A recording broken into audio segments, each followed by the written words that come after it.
आदाब। मैं रमीज़ रज़ा। हमारे साथ मुफ्ती अतहर जावेद साहब हैं, जो कि आप जानते हैं बेबाक तरीके से अपनी आवाज़ को रखने के लिए जाने जाते हैं। सबसे पहले आपका शुक्रिया, वेलकम सर। पहला सवाल, जो आज मामला चल रहा है किशनगंज का, हमारा किशनगंज शर्मसार हुआ है, क्या कहना चाहेंगे? मैं बोलना नहीं चाहूँगा, आप खुद समझ रहे हैं मैं किस विषय पर बात कर रहा हूँ। क्या कहना चाहेंगे इसको लेकर के? सबसे पहले मैं इसका निंदा कर रहा हूँ। ये जो घटना चल रहा है इस वक्त सोशल मीडिया में, मैं इसका पुरजोर अंदाज में इसकी मजम्मत करता हूँ। दूसरी बात यह है, कुछ मैं नौजवानों से गुजारिश करूँगा कि अल्लाह के वास्ते इन सब चीज़ों को ज़्यादा वायरल भी नहीं करना है, बल्कि जो कसूरवार है उनको कानूनी तौर पर उनको सज़ा मिलनी चाहिए। और न जाने इस तरह के कितने वाक़यात हमारे ज़िला में हम उस तक पहुँच नहीं पा रहे हैं। हम लोगों को वहाँ तक पहुँचना भी है। और उसके अलावा चलिए पूछ कर देता हूँ, ऐसे बोलिए। हाँ, मैं ये चाहता हूँ कि भाई कानूनी तौर पर जो लोग भी मुजरिम हैं उनको सज़ा मिलनी चाहिए। और इसको ज़्यादा मेरे ख्याल से इनको सोशल मीडिया में ज़्यादा वायरल नहीं करना चाहिए। आजकल 15 साल, 10 साल, 20 साल के बच्चे सोशल मीडिया से इतना वाकिफ़ हो चुके हैं, आप अब समझ सकते हैं। तो इससे क्या होता है, बुराई को सबसे ज़्यादा बयान करने से बुराइयाँ बढ़ जाती हैं। तो इसलिए मैं चाहता हूँ कि उसको कम सोशल मीडिया में उसको ना डाला जाए, बल्कि कानूनी प्रक्रिया चाराजोई के लिए जो भी कदम उठाना पड़े उसके लिए उठाने की ज़रूरत है। और उसके अलावा जो भी मुजरिम है उसको सज़ा देनी चाहिए। और आपको बताऊँ रमीज़ साहब, हमारे इलाके में बहुत ज़्यादा वाक़या सामने में आ रहा है। ये तो रोनुमा हुआ तब, वरना ऐसे बहुत सारे वाक़यात हैं जहाँ तक हम पहुँच नहीं पा रहे हैं। 90% ऐसे वाक़यात हैं जहाँ हम पहुँच नहीं पा रहे हैं। इसलिए ऐसे मुजरिम को ना कोई पनाह दे, ना कोई उसकी सिफारिश करे, ना कोई उसको बचाने के लिए जाए। ऐसे मुजरिम को सज़ा मिलनी चाहिए ताकि सबक मिले, कोई ऐसा जुर्म करने की कोशिश ना करे। आप ही के पार्टी के इम्तियाज़ जलील साहब ने जो रैली निकाली वो एक मिसाल बनकर रह गया गुस्ताख रसूल वाला मामले में, क्या कहना चाहेंगे उसमें आप, जो कि आप भी एक आलिम दीन है? बहुत काबिल मुबारकबाद है। मैं बहुत जितना भी मुबारकबाद दिया जाए हमारे इम्तियाज़ जलील साहब को, जो हमारे पार्टी के वरिष्ठ नेता भी हैं, औरंगाबाद के साबिक MP हैं। बहुत उन्होंने हिम्मत हौसला का वो पहाड़ दिखाया। और न जाने सिर्फ महाराष्ट्र में, पूरे हिंदुस्तान के लिए एक मिसाल साबित हुई है कि उन्होंने बड़े बेबाकी से, उसके अंदर आप देखिए कि इतना बड़ा मजमा, इतना बड़ा काफिला, उसको लेके पूरे महाराष्ट्र, यानी इतनी दूरी से जाके मुंबई शहर तक पहुंचना, किसी को खराज तक नहीं आना, किसी के खिलाफ कोई साजिश नहीं करना, किसी के कोई कंप्लेन नहीं होना। पूरे हिंदुस्तान का रजत शर्मा, अपने जाने कितने पत्रकार, बड़े बड़े पत्रकार लोग हैं और जर्नलिस्ट लोग हैं, उनकी तारीफ किया कि इतना बड़ा मजमा उन्होंने निकाला गुस्ताख रसूल के खिलाफ, जिन्होंने भी ये किया। और आज मैं भी कह रहा हूँ कि जो गुस्ताख रसूल हो उसको कैफ किरदार तक पहुँचा जाए, उसको जेल के सलाखों में रखा जाए, उस पर कोई कंप्रोमाइज़ नहीं है। और आज भी कंप्रोमाइज़ नहीं है। आइंदा इस तरह की कोई हरकत ना करे।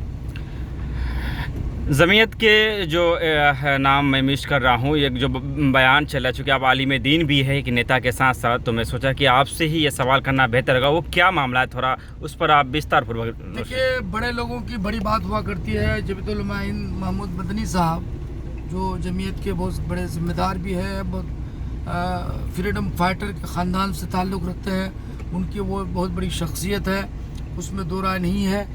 और बैरिस्टर साहब भी, वो भी बहुत बड़ी शख्सियत है, उनके पूरे ख़ानदान पूरे मुल्क के लिए बहुत बड़ी कुर्बानियाँ दी है, वो ख़ुद कुर्बानियाँ दे रहे हैं। दोनों हमारे लिए बहुत ही महान हैं। हम तो भाई छोटा आदमी बड़ी बात नहीं कर सकते हैं। अलबत्ता मौलाना महमूद साहब से जो RSS का जो एंकर था, उन्होंने कुछ बुलवाने की कोशिश की। अब वो बड़े आदमी हैं, लेकिन उसके बावजूद भी अब दिल देखिए हमारा बैरिस्टर साहब का।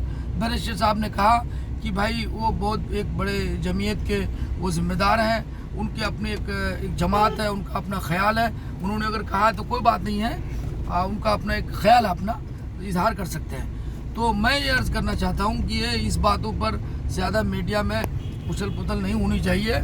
दोनों जगह, दोनों आदमी अपनी जगह में महान है। अभी एक और शोशा इख्तियार किया, एक बहुत बड़ा फ्रॉड है। हालांकि हम उसको बहुत अच्छा समझते थे। जो सुप्रीम कोर्ट का वकील है महमूद पराचा, उन्होंने उन्होंने बदतमीज़ी का इंतहा कर दिया है। उन्होंने मौलाना अरशद मदनी साहब दामद बरकातुम, मौलाना महमूद मदनी साहब दामद बरकातुम, दोनों के ख़िलाफ़ उन्होंने एक गलत लफ्ज़ का इस्तेमाल किया जो बहुत मजम्मत के काबिल है। और वो बोल रहा है मौलाना अरशद मदनी, मौलाना महमूद मदनी को कि वो RSS का ये सबसे बड़ा फ्रॉड है। वो खुद महमूद पराचा, उसका बाप सिराज पराचा बीजेपी का चाटुकार, उसी के पेट से पैदा हुआ वो बीजेपी और वो बजरंग दल और RSS के कोख से पैदा हुआ है, समझ लीजिए। उसी का नाम महमूद पराचा है। उसको मालूम नहीं है कि महमूद मदनी और मौलाना अरशद मदनी के खिलाफ तुम आवाज़ बुलंद करते हो? शर्म आनी चाहिए। तुम उसका मुकाबला कर सकते हो? देश को आज़ाद कराने के लिए इनके खानदान ने, इनके आबा अजदाद ने, उलमा ने बड़ी कुर्बानियाँ दी है, तब ये देश आज़ाद हुआ है। तुम कौन हो जी? तुम्हारा बाप तो हमेशा बीजेपी का RSS का चाटुकार बन के रहा, और उसी वजह से उसका बाप को दिल्ली में जब सरकार बीजेपी की थी, उसका बाप को सिराज पराचा को चेयरमैन बना के रखा था। बात कर रहा है महमूद मदनी साहब और मौलाना अरशद मदनी साहब के खिलाफ में। ये बहुत शदीद है। हम छोटे छोटे लोग, हम लोग उस पर नहीं पढ़ना चाहते हैं। हम ये चाहते हैं कि भाई इन लोगों की कुर्बानी को हम लोग भुला नहीं सकते हैं। हम लोग दुआ करते हैं कि इन बुजुर्गों की उम्र बढ़े, अल्लाह ताला उनका साया देर तक रखे। ये भाई रमीज़ भाई, रही बात है मौलाना महमूद साहब का अपना ख्याल था, हो सकता है सहव हो गया हो तो फिर वापस भी हो सकते हैं, ऐसे कोई बात नहीं। बड़े लोगों की बड़ी बात है, हम उस पर जाना नहीं चाहते। स्मार्ट मीटर को लेकर दो शब्द। स्मार्ट मीटर खतरनाक है, ये घातक है। स्मार्ट मीटर गरीबों के लिए, किसानों के लिए, मजदूरों के लिए, और यहाँ तक के बड़े बड़े लोग इससे पूंजीपतियों को फायदा होने वाला है। जो टेंडर लिया है, जो इसको पूरा बिजली विभाग को हायर कर रखा है, जो घेर रखा है, सरकार का गुलाम बना हुआ है, इन लोगों को इसका टेंडर मिला है। ये लोग क्या करेगा? ये लोग बिल ऐसा मनमानी तौर पर आएगा, लोगों को बर्बाद करेगा। ये स्मार्ट मीटर से आपको दंग रह जाएंगे, लोग सड़कों पे आ जाएंगे। मैं तमाम लोगों से कहना चाहता हूँ कि अभी से सड़क पर आइए और समझिए, किशनगंज में, सीमांचल में सबसे पहले मुखालफत करने वाले अगर कोई है तो MIM का छोटा छोटा कार्यकर्ता मुफ्ती अतर जैसे हमने सबसे पहले मुखालफत की है। जिला में सबसे पहले स्मार्ट मीटर का हमने मुखालफत की। हमारे सदर अख्तर इमाम साहब ने भी मुखालफत की, और अब जो हम लोग मुखालफत कर रहे हैं, अब वो भी सुन्नी में आए, राजद के लोग भी मुखालफत में आए। तो ये बहुत ख़तरनाक है। अब कुछ मालूम हुआ कि कोर्ट से लोगों ने कुछ ये करवाया। भाई कोर्ट से, ये तो सरकार का काम है, कोर्ट में जाने की क्या ज़रूरत है? ये तो चाहता है कि इस दरवाजे से नहीं, इस दरवाजे से हम पब्लिक को लूटें। ये बहुत ख़तरनाक बात है, इसका हम शदीद मुखालफत कर रहे हैं। दबी जुबान से लोग बोल रहे हैं कि इस बार आपको लोग ठाकुर विधानसभा के विधायक प्रत्याशी के रूप में स्वीकार करने लगे हैं, और काफ़ी लोग जो ठाकुरगंज विधानसभा से जो हम लोग जब जाते हैं, तो क्या तैयारी चल रही है इस बार आपकी? देखिए, पार्टी के लिए हम काम कर रहे हैं। अल्हम्दुलिल्लाह 2015 से काम चल रहा है। बैरिस्टर साहब 2015 में हम बहादुरगंज में उम्मीदवार होने चाह रहे थे, उस वक्त नहीं हुए। 2019-20 में भी हमको मौका नहीं मिला, 2025 है। तो मुझे पूरी उम्मीद है पार्टी की तरफ से, बिहार सदर अख्तर इमान साहब से और जितनी टीम है उनसे, बैरिस्टर साहब से, कि इंशाल्लाह मुझे इस बार ठाकुरगंज से उम्मीदवार बनाए जाएंगे। रही बात लोगों का, मैं हमेशा लोगों के दुख दर्द में शामिल होता हूँ।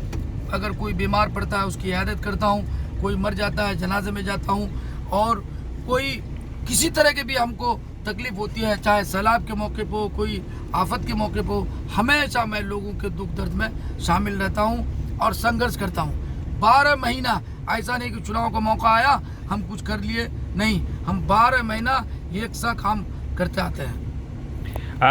कुछ दिन पहले ही मैंने देखा था आपका वीडियो, कल या परसों देखा मैंने। आप काफ़ी आक्रोशित भी थे उस वीडियो में, किसी नदी कटान के मामले में आप कुछ बोल रहे हैं। मैं चाहूँगा उस क्या घटना थी, वहाँ इतना आक्रोशित क्यों थे? देखिए, उसमें ये था कि भाई देखिए, हमारा तारावाड़ी पंचायत अंतर्गत एक गाँव है फुलगाछी। फुलगाछी में 2 गाँव है, एक पूरब है, एक पश्चिम है। जो पूरब फुलगाछी है, उस गाँव के अंदर जो नदी कटाव हुआ है, और उस नदी कटाव से एक स्कूल था, मात्र उस गांव को निकलने के लिए एक ही रास्ता था। वो रास्ता भी ख़त्म हो गया, स्कूल भी ख़त्म हो गया, गांव से लोगों को निकलने का कोई रास्ता नहीं है। हमने जल निस्सरण के एग्जीक्यूटिव को, जेई को, SDO को, सबको बार बार लिख करके दिया। फ़ोन से भी कहा, इससे पहले जो DM साहब आए थे उनको भी कहा गया ये लोग हाँ करेंगे करेंगे, अभी वहाँ कटाव नहीं हो रहा है, वहाँ कुछ नहीं होगा, बच जाएगा। और इसी तरीके पर जो रोड के जो RA2 के जो JE वगैरह है उनसे भी मैंने कहा कि भाई रोड वाला देखिए इन लोगों ने अनदेखी कर दिया है। और इसीलिए मैं गुस्सा में था कि भाई आखिर तुम लोग कब करोगे काम, जब गांव खत्म हो जाएगा, लोगों की ज़मीन खत्म हो जाएगी, लोग बह जाएंगे, स्कूल खत्म हो जाएगा, गांव खत्म हो जाएगा, जब काम करोगे। ये मेरा आक्रोश था और यही इसी वजह से मैं गुस्से में था। और गुस्सा वो ख़त्म होने वाला नहीं। पब्लिक के काम के लिए अगर मुझे बार बार लड़ना पड़े, मुझे जेल के सलाखों में भी जाना पड़े, मैं उससे नीचे कोई कंप्रोमाइज़ करने वाला नहीं हूँ। अगर प्रशासन के लोग, जल निस्सरण के लोग काम नहीं किया, हम संघर्ष जारी रखेंगे, सड़क तक आएंगे और जो कुछ भी करना पड़ेगा पब्लिक के लिए इस काम को करेंगे इंशाल्लाह। जो लोग ठाकुरगंज से आपको देख रहे हैं, जो पार्टी से जुड़े MIM के लोग हैं, उनसे वो पार्टी के तरफ से क्या संदेश रहेगा मुफ्ती अतहर जावेद का? देखिए, MIM के तमाम कार्यकर्ता और तमाम जो हमारे पंचायत के अध्यक्ष हैं, सचिव हैं, प्रखंड के अध्यक्ष सचिव हैं, जिला के अध्यक्ष और सचिव हैं, तमाम लोगों से मेरी गुजारिश है कि पार्टी के लिए काम करें और हिम्मत और हौसला के साथ। और काम करते वक्त कोई ये ना देखे कि MIM का आदमी है या MIM का नहीं है। सबके दुख दर्द में जाए, सबके लिए काम करे, हिंदू हो या मुसलमान, सिख हो या ईसाई, हर मजलूमों की आवाज़ बनकर काम करें। यही हमारे पार्टी का एकमात्र ये है आह्वान है। और बैरिस्टर साहब भी यही काम कर रहे हैं।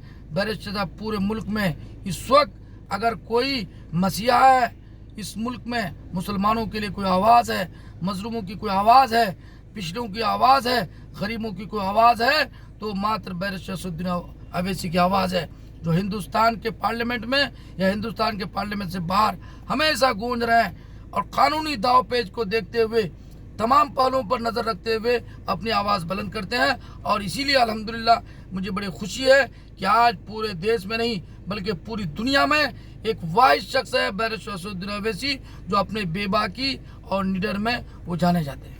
आखिरी सवाल, चूँकि आपसे ये सवाल पहले ही मुझे पूछना था लेकिन आखिर में जहन में नहीं आ रहा था। वक्फ बोर्ड को लेकर आप लोगों ने काफ़ी उसका वो भी किया है, क्या कुछ कहना चाहेंगे? ये वक्फ बोर्ड जो काम विधेयक है, देखिए, वक्फ तरमीमी बोर्ड 2024 जो ये लोग लेके आया है, इसकी हम शदीद मजम्मत करते हैं, मुखालफत करते हैं, रिजेक्ट करते हैं। हम लोगों ने पहले भी आपने देखा कि हमारी टीम, हमारी जमात मजलिस इत्तेहादुल मुस्लिमीन, हम लोगों ने बैरिस्टर असदुद्दीन अवैसी साहब के कहने पर अख्तुल ईमान से क़यादत में पूरे किशनगंज में, पूरे पूर्णिया में जहाँ भी हुआ, हम लोग के क्षेत्र में हम लोग घूमे और लोगों को जगाने का काम किए। वो बारकोड के ज़रिए से मुखालफत के लिए वोट भी डलवाए गए। मसाजिद में, मकातिब में, जहाँ जहाँ हुआ, शहर कस्बा, हर जगह हम लोग घूमे और हम अभी भी उसकी मुखालफत कर रहे हैं और इंशाल्लाह आगे भी करते रहेंगे। दिगलबैग प्रखंड की अगर हम बात करें तो आज भी भौगोलिक दृष्टिकोण से सड़कों के हालात की बात कर ले हम, और जो दिगर प्रखंड है ज़िला का, उससे कहीं ना कहीं जो काम होना चाहिए था रफ्तार विकास की, वो नहीं हो पाया। आपको क्या लगता है कोताही सरकारों से हुई है जो, या जो जिन लोगों को हमने MP MLA बनाया है उनसे हुई है? देखिए, एक बात है, जाहिर सी बात है, सरकार तो चाहती है कि सरकार के पास तो, सरकार तो पटना में बैठी हुई है। सरकार के जो कारिंदे हैं, मान गए हमारे यहाँ के विधायक, यहाँ के सांसद, जो भी प्रतिनिधि हैं, उन सब की जिम्मेदारी बनती है कि हमारे इलाके में क्या है। एक विधायक की जिम्मेदारी क्या है? विधायक की जिम्मेदारी ये है कि वो अपने इलाके के उन तमाम बदहाल जगहों के बारे में उसकी खबर रखे और अगर वो काम जिला अधिकारी को बोला जाए, अगर वो लोग ना करें तो असम्बली में उसको क्वेश्चन करे, असम्बली में उसको आवाज़ बुलंद करे। हमारा दिगलबैग बहुत पिछड़ा हुआ इलाका है, ब्लॉक है, सबसे ज़्यादा फ्लड एरिया वही आता है, नेपाल से मुत्तसिल है। जब नेपाल वाला पानी छोड़ता है तो सबसे पहले सामना दिगलबैग वालों को करना पड़ता है। 2017 को भी हमने देखा कितने मुश्किलात का हम लोगों ने सामना किया। अब अभी 3 दिन 4 दिन जो बारिश हुई उसमें भी सबसे ज़्यादा नुकसान हमारा दिगलबैग को हुआ। उसमें पत्थरगट्टी पंचायत है, हमारा आठगाछी पंचायत है, तराबाड़ी पंचायत है, डुमरिया पंचायत है और इसी तरह रसिया पंचायत है। सबसे ज़्यादा परेशान हुआ पत्थरगट्टी पंचायत, दोदरा, ग्वालटोली, कमरखोद, ग्वाबाड़ी और इसी तरीके पर ग्वालटोली, वो सब गांव पानी में डूब गया था। हम जाकर के वहाँ गए और वहाँ पर CO, BDO, DM साहब, SDM साहब सब गए। हमने सुबह ही फ़ोन करके उनसे कहा था कि ये काम करना है। वो लोग गए भी और जाके देखे भी। और कुछ आदिवासी टोला जो पानी में डूब रहा था, वो पूरा गांव डूब गया था पानी में। वहाँ के लोगों को, बच्चा को, बच्चियों को, बड़े लोगों को, छोटे लोगों को, सब औरत मर्द को लेकर के कुड़ेली हाई स्कूल में उन लोगों को रखा गया। खाने पीने का भी नज़म हो रहा है। जैसे ही पानी बहाल होगा तो उन लोगों को रखा जाएगा। ये हाल है, कोई सुनने वाला नहीं है। सांसद जी का कोई प्रक्रिया नहीं है, विधायक जी का क्या है नहीं है, आप लोग समझ रहे हैं। अब हम विधानसभा प्रत्याशी बनेंगे तो उससे पहले कुछ बोलेंगे तो लोग कहेगा कि भाई चुनाव के लिए बोल रहे हैं। हम तो बराबर बोल रहे हैं भाई, चुनाव तो अभी 1 साल बाकी है, उससे पहले बोल रहे हैं। चुनाव में जो होगा देखा जाएगा, उससे पहले तो बोल रहे हैं। किसी के बोलने पर इंतजार करिएगा कि वो बोलेगा तब काम करेंगे। आप खुद कीजिए, हर एक की जिम्मेदारी है। असम्बली का एमएलए का पोस्ट बड़ा होता है, एमएलए डीएम सुनते हैं उसको सारे लोग सुनते हैं, मगर ये तो काम करने वाले की सलाहियत पर है, कौन कितना काम करता है। एक सवाल लोगों में चल रही है कि एमआईएम चूँकि 2020 में 5 सीट यहाँ से जीतने का काम किया और 4 लोग जो विधायक बने भी और वो चले गए दूसरे पाले में। अब की बार जिन लोगों को टिकट दिया जाएगा, हम मान के चलते हैं एग्जाम्पल के तौर पर कि ठाकुरगंज से मुफ्ती अतर जावेद को टिकट मिलता है और अब जीतते हैं, तो अब की बार क्या गारंटी है कि जिन लोगों को टिकट देंगे वो एमआईएम छोड़ के नहीं भागेंगे? लास्ट सवाल। देखिए, गारंटी तो आप ऐसी बातें कर रहे हैं, गारंटी कोई किसी का नहीं होता है। किसी के सर पर, माथे पर जो है शराफत का टिका नहीं। देखिए, एक बात है, समझिए, कुछ चीज़ें देखी जाती है। जो आदमी मेहनत से, कोशिश से किसी चीज़ को हासिल करता है ना, उसकी कदर होती है। जिसको फ्री में मिल जाता है उसको कदर नहीं होती है। हम लोग लड़ रहे हैं 2015 से, उसके बाद अगर इंशाअल्लाह अल्लाह ने हम लोग को टिकट दिलाया, कामयाब हुए, तो यकीन जानिए हम लोग सरकार से लड़ेंगे, पब्लिक के लिए, अपने इलाके के लिए, इसकी बदहाली को दूर करने के लिए। ख़ास तौर पर सीमांचल की जो लड़ाई हम लोग लड़ रहे हैं, वो सीमांचल की लड़ाई लड़ेंगे और असम्बली से लेकर सड़क तक हम लोग लड़ाई लड़ करके लोगों के हक को दिलवाने का काम करेंगे और इंशाअल्लाह हम लोग पार्टी में बने रहेंगे। बहुत बहुत शुक्रिया आपका। ये थे मुफ्ती अतर जावेद साहब, जो कि ऑल इंडिया मजलिस इत्तेहादुल मुस्लिमीन के कद्दावर नेताओं में इनकी गिनती होती है और ठाकुरगंज का एक ऐसा चेहरा जो बड़ी ही बेबाकी के साथ अपनी मामलात को उजागर करते हैं और जब अपनी बात रखते हैं तो बहुत ही बखूबी से रखते हैं। हम लोगों ने जो बातचीत की, वार्तालाप किया, इसको लेकर सभ्य शालीनता के साथ आप अपनी प्रतिक्रिया एक अच्छे घर का बच्चा होते हुए इसका सबूत दे और क्या कमी, क्या कोताही रही, ऐसे कौन से सवालात थे जो मुझे पूछना चाहिए था और मैंने नहीं पूछा हो, तो आप कमेंट करें। अगर अगली दफ़ा फिर से मौका मिला तो मैं आपके सवालों को भी लेने का काम करूँगा। विदा लेते हैं आपसे। धन्यवाद, शुक्रिया, आदाब।